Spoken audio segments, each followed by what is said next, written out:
Hi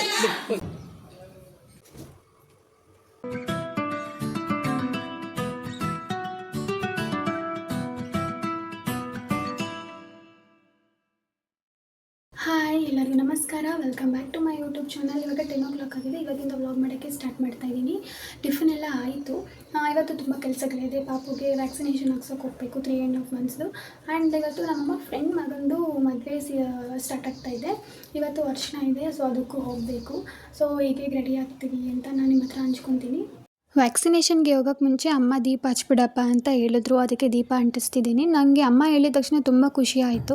ಏನಕ್ಕಂದರೆ after baby ಇವತ್ತೇ first time ನಾನು ದೀಪ ಹಚ್ಚಿ ಪೂಜೆ ಮಾಡ್ತಾ ಇರೋದು.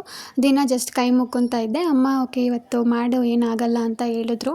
ಅದಕ್ಕೆ ಇವತ್ತು ಪೂಜೆ ಮಾಡ್ತಾಯಿದ್ದೀನಿ. ದೀಪ ಅಂಟಿಸಿ ಪೂಜೆ ಮಾಡಿದ್ರಂತೂ ನಮಗೆ ಒಂಥರ ಪಾಸಿಟಿವ್ ಎನರ್ಜಿ ನಮ್ಮ ಬಾಡಿಗೆ ಬಂದಂಗೆ ಒಂಥರ ತುಂಬ ನೆಮ್ಮದಿ ಸಿಗುತ್ತೆ. ದೇಹಕ್ಕಾಗಲಿ ಮನಸ್ಸಿಗಾಗಲಿ ಎಲ್ಲದಕ್ಕೂ ಅಷ್ಟೇ. ನನಗೂ ಅಷ್ಟೇ ಪೂಜೆ ಮಾಡೋದಂದರೆ ತುಂಬಾ ಇಷ್ಟ. ಇಷ್ಟು ದಿನ ಆಗಿತ್ತಲ್ಲ, ಇದನ್ನೆಲ್ಲ ಮಿಸ್ ಮಾಡ್ಕೊತಾ ಇದ್ದೆ ನಾನು. ಸೊ ಇವತ್ತಂತೂ ನನಗೆ ತುಂಬ ಖುಷಿ ಆಗ್ತಾಯಿತ್ತು. ಪೂಜೆ ಎಲ್ಲ ಮುಗಿಸ್ಕೊಂಡು ವ್ಯಾಕ್ಸಿನೇಷನ್ ಹಾಕ್ಸೋಕ್ಕೆ ಬಂದ್ವಿ. 11 o'clock ಇದ್ದಿದ್ದು. ನಾವು 11:30 ಬಂದಿದ್ವಿ. ಆಲ್ಮೋಸ್ಟ್ ಮಕ್ಕಳೆಲ್ಲ ಬಂದಿದ್ದರು. ಸೊ ನಮ್ಮ ಕೃಷ್ಣನ ಕರ್ಕೊಂಡು ಬಂದ್ವಿ.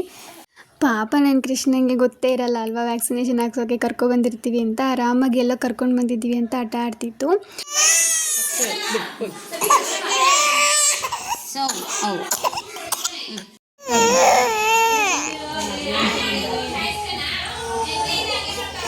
ಗುಬ್ಬಿ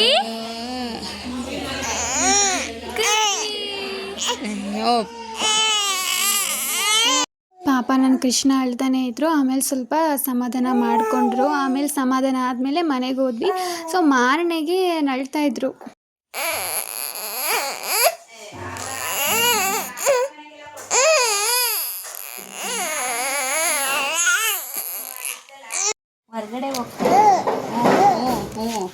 ಹೊರಗಡೆ ಹೋಗ್ತಾ ಇದ್ದೀವಿ. ಮಾತಾಡ್ತಾ ಇದ್ವಿ. ಆಮೇಲೆ ಮಧ್ಯಾಹ್ನದಂಗೆ ಸ್ವಲ್ಪ ಚೆನ್ನಾಗಾದ ನಮ್ಮ ಕೃಷ್ಣ. ಆಮೇಲೆ ಅರ್ಶಿನ ಶಾಸ್ತ್ರಕ್ಕೆ ಹೋದ್ವಿ. ನಮ್ಮ ಮಮ್ಮಿ ಫ್ರೆಂಡ್ ಮಗಂದು ಅರ್ಶಿನ ಶಾಸ್ತ್ರ ಇತ್ತು ಅಂತ ಹೇಳಿದೆ ಅಲ್ವಾ. ಸೊ ಎಲ್ಲರೂ ರೆಡಿಯಾಗಿ ಹೋದ್ವಿ. ನಮ್ಮ ಕೃಷ್ಣಗೂ ಕೂಡ ಅರ್ಶಿನ ಕಲರ್ ಬಟ್ಟೆ ಹಾಕಿದ್ವಿ. ನಾನು ಇವತ್ತು ಫಸ್ಟ್ ಟೈಮ್ ಆಫ್ಟರ್ ಬೇಬಿ ರೆಡಿಯಾಗಿಬಿಟ್ಟಿದ್ದೀನಿ. ಫಸ್ಟ್ ಟೈಮ್ ಇದು. ಹೇಗೆ ಕಾಣ್ತಾ ಇದ್ದೀನಿ ಅಂತ ನನಗೆ ಕಮೆಂಟ್ ಮಾಡಿ. ಈ ಡ್ರೆಸ್ ಬಂದು ನಾನು ಫ್ಲಿಪ್ಕಾರ್ಟಲ್ಲಿ ತರಿಸಿದ್ದು. ಯಾರಿಗಾದರೂ ಲಿಂಕ್ ಬೇಕಿದ್ದರೆ ನಾನು ಡಿಸ್ಕ್ರಿಪ್ಷನಲ್ಲಿ ಲಿಂಕ್ ಶೇರ್ ಮಾಡಿರ್ತೀನಿ. ಅರ್ಶಿನ ಶಾಸ್ತ್ರ ವ್ಲಾಗು ನೆಕ್ಸ್ಟ್ ವೀಡಿಯೋದಲ್ಲಿ ಹಾಕ್ತೀನಿ. ಈ ವ್ಲಾಗ್ ಇಷ್ಟ ಆಗಿದ್ದರೆ ಲೈಕ್ ಮಾಡಿ. See you in the next video. Bye.